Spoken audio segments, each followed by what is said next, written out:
পারস্পরিক সৌহার্দ্য ও নগর উন্নয়নের অংশীদারত্ব বাড়াতে এক ঐতিহাসিক উদ্যোগ নিয়েছে বাংলাদেশ ও পাকিস্তান।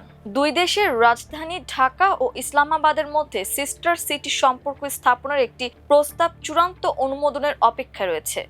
এর পাশাপাশি পৌর পর্যায়ে দ্বিপাক্ষিক সহযোগিতা আরও জোরদার করতে একমত হয়েছে উভয় দেশ।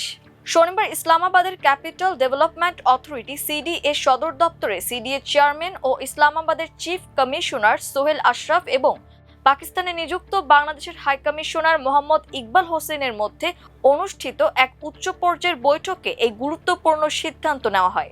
বৈঠক শেষে সিডিএর পক্ষ থেকে জারি করা এক সংবাদ বিজ্ঞপ্তিতে জানানো হয়, ঢাকা ও ইসলামাবাদকে সিস্টার সিটি হিসেবে ঘোষণা করার বিষয়টিই ছিল এই আলোচনার অন্যতম প্রধান কেন্দ্রবিন্দু। বাংলাদেশের হাইকমিশনার মোহাম্মদ ইকবাল হোসেন জানান, এই উদ্যোগের জন্য একটি সমঝোতা স্মারক MOU খসড়া ইতোপূর্বেই তৈরি করা হয়েছে এবং তার চূড়ান্ত অনুমোদনের জন্য সংশ্লিষ্ট কর্তৃপক্ষের কাছে পাঠানো হয়েছে। তিনি আশা প্রকাশ করেন, খুব শিগগিরই এই চুক্তিটি আনুষ্ঠানিকভাবে স্বাক্ষরিত হবে। হাইকমিশনার আরও উল্লেখ করেন, সাম্প্রতিক মাসগুলোতে বাংলাদেশ ও পাকিস্তানের মধ্যকার দ্বিপাক্ষিক সম্পর্ক এক ইতিবাচক মোড় নিয়েছে। বাণিজ্য বৃদ্ধি এবং দুই দেশের জনগণের মধ্যে যোগাযোগ বাড়াতে উভয় দেশই সক্রিয়ভাবে কাজ করছে। বৈঠকে বাংলাদেশের দূত ইসলামাবাদের প্রাকৃতিক সৌন্দর্য ও সবুজের ভূয়সী প্রশংসা করেন। একই সাথে ইসলামাবাদের ডিপ্লোম্যাটিক এনক্লেভে বাংলাদেশ হাইকমিশনের নতুন কমপ্লেক্স নির্মাণে সার্বিক সহযোগিতা প্রদানের জন্য সিডিএ কর্তৃপক্ষকে ধন্যবাদ জানান। তিনি জানান, নতুন এই কমপ্লেক্সের নির্মাণ কাজ এখন সমাপ্তির পথে।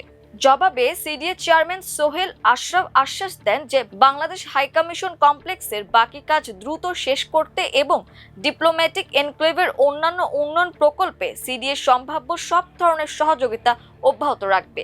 সোহেল আশরাফ হাইকমিশনারকে অবহিত করেন যে ডিপ্লোম্যাটিক এনক্লেভের অবকাঠামো ও নাগরিক সুবিধা আধুনিকায়নের জন্য বড় ধরনের পরিকল্পনা হাতে নেওয়া হয়েছে। এর মধ্যে রয়েছে এনক্লেভের সৌন্দর্য বর্ধন, উন্নত ক্রীড়া সুবিধা তৈরি এবং একটি আধুনিক ক্লাব হাউস উন্নয়ন।